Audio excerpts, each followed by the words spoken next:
ಒತ್ತಾರೆ ಆದಿಯಣ್ಣವ್ರ room ಕಸ ಹೊಡಿಯಕ್ಕಂತ ಹೋಗಿದ್ನ. ಆಗ ಲಕ್ಷ್ಮವ್ವ ಮತ್ತೆ ಆದಿಯವರು ಜಗಳ ಮಾಡ್ತಿದ್ರು. ಆದಿ ಮತ್ತೆ ಲಕ್ಷ್ಮಿ ಜಗಳ ಆಡೋದು ಏನ್ ಹೊಸ್ತಾ? ಅದನ್ನ ಬಿಟ್ಟು ಬೇರೆ ಏನಾದ್ರೂ ಹೇಳು. ಲಕ್ಷ್ಮವ್ವ ಆದಿಯಣ್ಣವ್ರ ಕಪ್ಪಳ ಕೊಡ್ಬಿಟ್ರಕ್ಕ.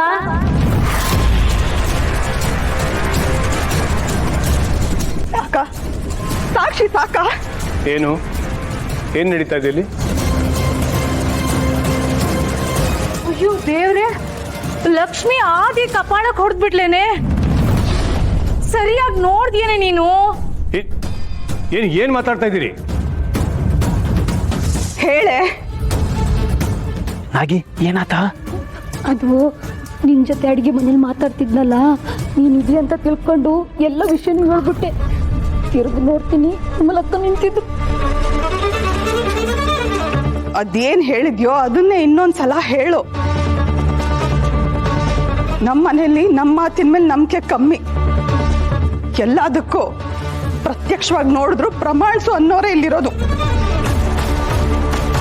ವಿಮಲಾ, ಸ್ವಲ್ಪ ಕೋಪ ಕಮ್ಮಿ ಮಾಡ್ಕೊಳ್ಳಮ್ಮ. ಕೋಪದಲ್ಲಿ ಯಾರ ಮುಂದೆ ಏನ್ ಮಾತಾಡ್ತಿದ್ಯಾ ಅನ್ನೋ ಜ್ಞಾನ ಇದೆಯಾ ನಿನ್ಗೆ? ನಿಜ ಆಗಿದ್ದಿದ್ರೆ ಇವಳು ಕೇಳಿದ ತಕ್ಷಣನೇ ಹೇಳಿರೋಳು. ನನಗೇನ ಅವಳು ಸುಳ್ಳು ಹೇಳ್ತಿದ್ದಾಳೆ ಅನ್ನಿಸ್ತಿದೆ. ಅಕ್ಕರೆ ನಾನ್ ಯಾಕೆ ಅಕ್ಕರೆ ಸುಳ್ಳು ಹೇಳಿ? ನಾನ್ ಖಂಡಿತ ಹೇಳ್ತಾ ಇವ್ನಿ.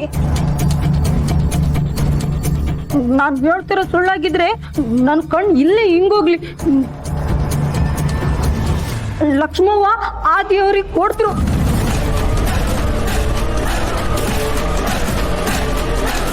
ನಿನ್ನ ಬಾಯಿ ಒಟ್ಟ ಸುಮ್ಮನಿರಂಗಿಲ್ಲಲ್ಲ. ನಿನ್ನ ಹೊಳದ ಬಾಯಿಂದ ಇದೆಲ್ಲ ಹತ್ತಿರೋದು. ಬಾಯ್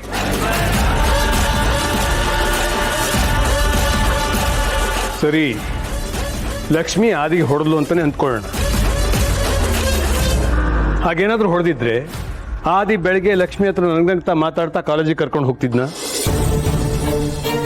ಒಂದು ಸಣ್ಣದೇನಾದ್ರೂ ಹೆಚ್ಚು ಕಡಿಮೆ ಆದ್ರೆ ಅವ್ನು ಸುಮ್ಮನಿರೋನಲ್ಲ, ಸಿಟ್ಟು ಮಾಡ್ಕೊಂಡು ಹೋಗೋನು. ಅಂಥವನು ಕಪಾಲ ಕೊಡ್ಸ್ಕೊಂಡು ಲಕ್ಷ್ಮಿ ಹತ್ರ ಲಗ್ನಗ್ತಾ ಮಾತಾಡೋಕೆ ಸಾಧ್ಯನಾ? ಮಾವ, ಯಾವಾಗ ಯಾರ ಜೊತೆ ಹೇಗ್ ನಡ್ಕೋಬೇಕು ಅನ್ನೋದನ್ನ ನನ್ನ ಮಗನಿಗೆ ನಾನು ಚೆನ್ನಾಗೆ ಕಲ್ಸಿದ್ದೀನಿ. ಎಲ್ಲರ ಮುಂದೆ ಬಂದು ನನ್ನ ಹೆಂಡತಿ ಹೊಡೆದ್ಲು ಅಂತ ಹೇಳ್ಕೊಂಡ್ರೆ ಆಡ್ಕೊಳ್ಳೋರ್ ಮುಂದೆ ಜಾರ್ ಬಿದ್ದಾಗ ಆಗೋದಿಲ್ವಾ? ನನ್ನ ಮಗನ ಮೇಲೆ ಕೈ ಮಾಡೋದಕ್ಕೆ ಅವಳಿಗೆ ಎಷ್ಟು ಧೈರ್ಯ! ಹೇಳೋರು ಕೇಳೋರು ಎಲ್ಲ ಇದ್ದೆ ನನ್ನ ಮಗ ಇಷ್ಟೊಂದು ನೋವು ಅವಮಾನ ಅನುಭವಿಸ್ತಿದ್ದಾನೆ. ಯಾರು ಇಲ್ಲ ಅಂದ್ರೆ ಏನ್ ಕತೆ? ವಿಮಲಾ, ಆದಿ ಲಕ್ಷ್ಮಿ ಇಬ್ರು ಮನೆಗೆ ಬರ್ಲಿ. ಇಬ್ರು ಎದುರ ಬದ್ರ ನಿಲ್ಸಿ ಏನಾಯ್ತು ಅಂತ ಕೇಳೋಣ. ಅಲ್ಲಿ ತನಕ ಯಾರು ಇನ್ನೊಬ್ಬರ ಮೇಲೆ ಆರೋಪ ಹೊರಿಸೋ ಅಗತ್ಯ ಇಲ್ಲ.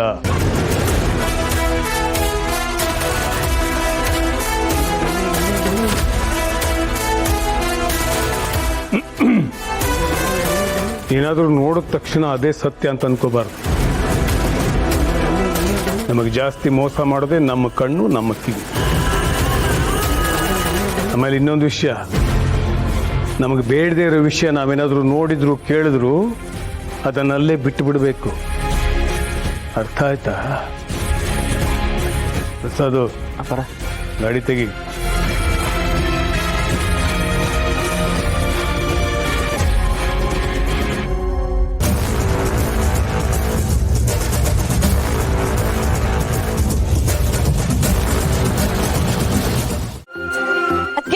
ಸಂಜೀವ ಅಮೃತ ಬಂದ್ರು. ಕೊಡಿ, ನಾನು ಇಟ್ಕೋತೀನಿ. ಪರವಾಗಿಲ್ಲ. ಅಯ್ಯೋ, ಅವನೇ ಹೊರಲಿ ಬಿಡಮ್ಮ. 9 ತಿಂಗಳು ನೀನ್ ಹೊರದ್ರ ಮುಂದೆ ಇದೆಲ್ಲ ಭಾರನಾ? ಏನು ಹಾಗೆ ನೋಡ್ತಿದ್ಯಾ? ಗುಡಿಲಿ ತೊಟ್ಲು ಕೊಟ್ಟು ಬಂದಾಯ್ತಲ್ಲ, ಇನ್ನು ನೀನ್ ಎಷ್ಟೇ ಬೇಡ ಅಂದ್ರು ಅಮೃತ ಹೊರಲೇಬೇಕು. ಮುಂದಿನ ವರ್ಷ ಮನೇಲಿ ಕಿಲಿಕಿಲ ಅನ್ಲೇಬೇಕು. ಅಲ್ಲ ಕುಮದ, ಬೇಡ ಅಂದ್ರೆ ಅದು ಹೆಂಗೆ ಆಗುತ್ತೆ? ಅಮೃತ ಅವ್ರು, ನಿಮ್ಗೆ ಸುಸ್ತಾಗಿರುತ್ತೆ, ನೀವು ಒಳಗೆ ಹೋಗಿ ರೆಸ್ಟ್ ಮಾಡಿ. ನೋಡ್ದೇನ್ರಿ ನಮ್ ಸಂಜೀವ ಅಮೃತಗೆ ಎಷ್ಟು ಕಾಳಜಿ ಮಾಡ್ತಾನೆ. ಆಗದೆ ಇರುತ್ತಾ? ಅತ್ತೆ, ಅಮೃತ ಅವ್ರೆ, ನೀವು ಒಳಗೆ ಹೋಗಿ, ನಾ ಬನ್ನಿ. ಇಲ್ಲ ಸಂಜೀವ, ದೇವಸ್ಥಾನದಿಂದ ಪ್ರಸಾದ ಏನಾದರೂ ತಂದಿದ್ದೇನೋ? ತಂದಿದ್ರೆ ನನಗೂ ಕುಮುದಾಗ ಒಂಚೂರು ಕೊಡು. ಆ ದೇವ್ರ ದಯದಿಂದ ಏನಾದರೂ ಆಗತ್ತಾ ನೋಡೋಣ. ಏನ್ರಿ ಹಂಗಂದ್ರೆ? ಏನಿಲ್ಲ, ದೇವರು ಒಳ್ಳೇದು ಮಾಡಲಿ, ಪ್ರಸಾದ ಕೊಡು ಅಂದಪ್ಪ. ಇದರಲ್ಲಿದೆ ತಗೊಳ್ಳಿ. ಇಷ್ಟೊಂದು ಪ್ರಸಾದ ತಂದೇನು? ಹ್ಞೂ.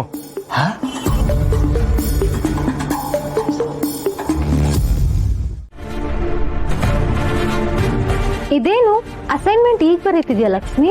ನೀನ್ ಅವತ್ತೇ ಬರ್ದಾಗಿತ್ತಲ್ಲ, ಮತ್ತೆ ಬರೀತಿದ್ಯಾ? ಮತ್ ಬಂದ್ಯಾ? ಅದೇ ಅಸೈನ್ಮೆಂಟ್ ನೀನ್ ಬರೀತಿದ್ಯಾ? ಯಾಕೆ?